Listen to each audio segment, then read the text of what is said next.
I will run, I will climb, I will soar. I'm undefeated.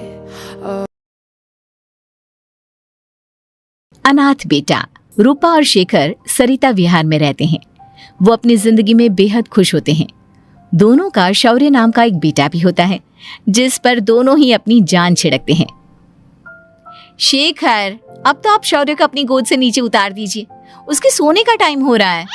नहीं रूपा, इसे मेरे पास ही रहने दो प्लीज। मैं थोड़ी देर में इसे बिस्तर में सुला दूंगा। लेकिन कल सुबह आपकी ऑफिस में मीटिंग भी तो है ना, और इसके लिए आपको कल जल्दी भी तो निकलना होगा। जाइए, आप भी जाकर सो जाइए। क्या यार, अभी तो मेरी गोद में आया था मेरा बेटा और तुम उसे लेकर जा रही हो।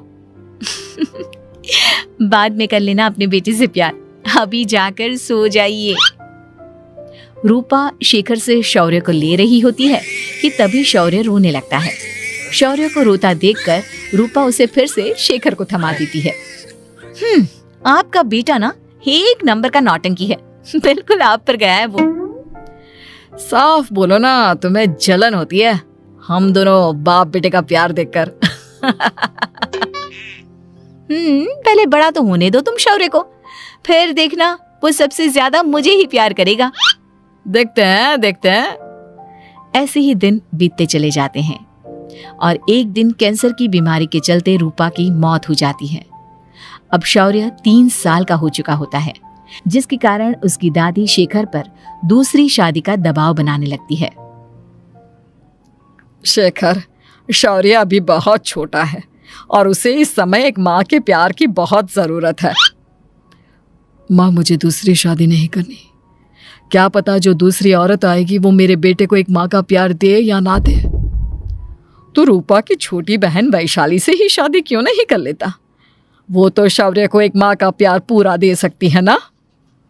मैंने कहा ना माँ, मुझे दूसरी शादी नहीं करनी, और अपनी ही पत्नी की बहन से तो हरगिज नहीं।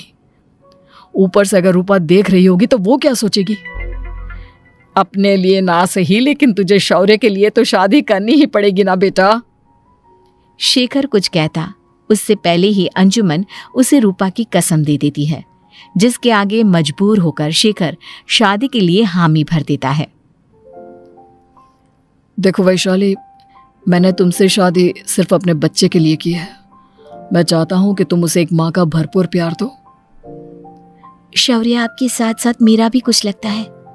अगर आप मुझसे शादी नहीं भी करते तब भी मेरा प्यार शौर्य के लिए कभी कम या ज्यादा नहीं होता। शादी के कुछ दिनों बाद ही शेखर की माँ की भी मौत हो जाती है। वैशाली शौर्य को एक माँ से भी बढ़कर प्यार देती है। शौर्य को लेकर वैशाली का यूं निस्वार्थ प्यार देखकर शेखर को भी उससे प्यार हो जाता है और कुछ सालों बाद शेखर और वैशाली का भी लड़का हो जाता है। लेकिन इसके बाद वैशाली का शौर्य को लेकर बर्ताव बदलने लगता है। वैशाली, मैं देख रहा हूँ तुम आजकल शौर्य का जरा भी ध्यान नहीं रख रही हो। मुझे पता नहीं था कि आदित्य के होने के बाद तुम इतना बदल जाओगी। आदित्य मेरा अपना सगा खून है और शौर्य दीदी का, फिर मैं दोनों में अंतर कैसे नहीं करूं? माँ भले ही दोनों की अलग अलग है, लेकिन पिता तो एक है ना। अगर मुझे पहले पता होता कि तुम इतनी जल्दी बदल जाओगी तो मैं कभी तुमसे शादी ही नहीं करता। हाँ, तो किसने कहा था आपसे मुझसे शादी करने के लिए? मैं थोड़ी ना आई थी आपके पास, आपकी माँ ही आई थी मेरे घर आपका रिश्ता लेकर। वैशाली, मुझे तुमसे ऐसी उम्मीद नहीं थी। गुस्से में शेखर अपना पैर पटकता हुआ शौर्य को वहां से लेकर चला जाता है। पापा, मम्मा मुझसे प्यार क्यों नहीं करती? क्या मैं उनका सगा बेटा नहीं हूँ इसलिए मुझसे प्यार नहीं करती?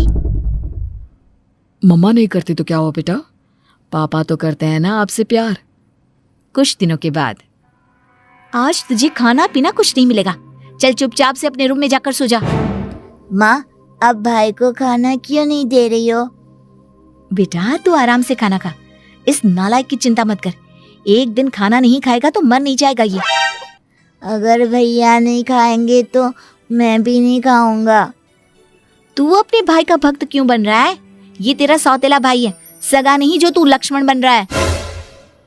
माँ, आपको इतना भी नहीं मालूम? श्री राम और लक्ष्मण सगे भाई नहीं थे। श्री राम माता कौशल्या और लक्ष्मण माता सुमित्रा की कोख से जन्मे थे। दोनों के सिर्फ पिता एक थे, लेकिन माँ अलग थी। मुझे ज्यादा ज्ञान देने की जरूरत नहीं है। ये सतयुग और त्रेता युग नहीं है, समझे? आया बड़ा भाई का चमचा। इतना कहकर वैशाली वहां से चली जाती है, जिसके कुछ टाइम बाद शिखर वहां आता है और आदित्य उसे सारी बात बताता है। मुझे माफ कर दो शौर्य, तुम्हारी माँ के जाने के बाद मुझे दूसरी शादी का फैसला करना ही नहीं चाहिए था। अगर मैं दूसरी शादी नहीं करता तो शायद आज तुम्हारी ये हालत ना होती। नहीं पापा, अगर आप शादी नहीं करते तो मुझे आदित्य जैसा छोटा भाई कभी नहीं मिलता। थैंक यू मुझे इतना अच्छा भाई देने के लिए। तुम दोनों हमेशा ऐसे ही साथ रहना, फिर कोई भी तुम दोनों का कुछ नहीं बिगाड़ पाएगा। चलो मैं तुम दोनों को आइसक्रीम खिला कर लाता हूँ, बहुत भूख लग रही है ना। शिखर शौर्य और आदित्य को आइसक्रीम दिलाने लेकर जाता है। वो दोनों को पार्क में खड़ा करके आइसक्रीम लेने जा ही रहा होता है, तभी तेज रफ्तार से आती हुई एक गाड़ी उसे कुचल देती है और उसी पल शेखर की मौत हो जाती है, जिसके बाद शौर्य की जिंदगी नर्क से भी बदतर हो जाती है। सुन रे चिरकुट, इस घर के किसी भी सामान को मेरी मर्जी के बगैर हाथ मत लगाना। इन सब पर अब तेरा कोई हक नहीं है, समझा? ठीक है माँ, मैं आपकी इजाजत के बगैर किसी चीज को हाथ नहीं लगाऊंगा। चल जाकर अब पूरे घर की सफाई कर। महज 7 साल का शौर्य वैशाली के कहने पर अपने नन्हे नन्हे हाथों से पूरे घर की सफाई करने लगता है। ऐसे ही दिन बीतने लगते हैं, लेकिन मासी से माँ बनी वैशाली को उस मासूम से बच्चे पर जरा भी तरस नहीं आता। क्यों शौर्य, ये घर में इतनी गंदगी कैसे हो रही है? ढंग से सफाई नहीं की है क्या तूने? माँ मैंने तो अच्छे से सफाई की थी, लेकिन आदित्य बार बार इधर उधर चलकर गंदा कर देता है। अच्छा, खुद से एक काम ढंग से नहीं होता और अपनी गलतियों का जिम्मेदार मेरे बेटे को ठहराता है। इतना कहकर वैशाली बांस का डंडा उठाकर शौर्य को जोर जोर से मारने लगती है। तभी वहां वैशाली के मायके वाले भी आ जाते हैं और उसकी सारी करतूतें देख लेते हैं। माँ मैं ऐसा क्या करूं जिससे आप मुझे भी आदित्य के जितना प्यार करोगी? बोलिए ना माँ, मेरे क्या करने से आपके अंदर मेरे लिए ममता जागेगी? वैशाली शौर्य की एक नहीं सुनती, उसके ऊपर डंडे बरसाती जाती है। हद पार होते देख वैशाली की माँ उसका हाथ पकड़ती है और जोर से उसे थप्पड़ मारती है। यही सब करने के लिए तूने दामाद जी से शादी की थी? हमने सपने में भी तुझसे ऐसी हरकत की उम्मीद नहीं की थी। तू माँ नहीं, माँ के नाम पर एक धब्बा है। बस कीजिए माँ, आदित्य के इस दुनिया में आने से पहले मैंने इसे बहुत प्यार किया था, लेकिन अब जब मेरी खुद की औलाद है तो मैं किसी और के बच्चे से प्यार क्यों करूं? अरे नालायक औरत, जिसे तू किसी और का बच्चा कह रही है वो तेरी खुद की सगी बहन का बच्चा है। बहन है तो क्या हुआ, मेरे अपने बच्चे से बढ़कर तो नहीं हो सकता ना ये कभी। अगर यही बात थी तो तू हमें पहले बता देती, हम शौर्य को अपने साथ ले जाते। उसे इस तरह प्रताड़ित करने की क्या जरूरत थी? अगर आपको लेकर जाना है ना तो ले जाइए इसे, मैं नहीं रोकूंगी। नहीं माँ, मुझे कहीं नहीं जाना, मुझे आपके साथ ही रहना है। मैं तेरी कोई माँ बाबा नहीं हूँ, तेरी माँ मर चुकी है, समझा? अब निकल जा मेरे घर से।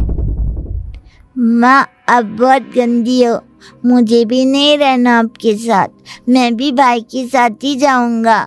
अरे तू क्यों जाएगा, तू तो मेरा सगा बेटा है, जाने दे इसे।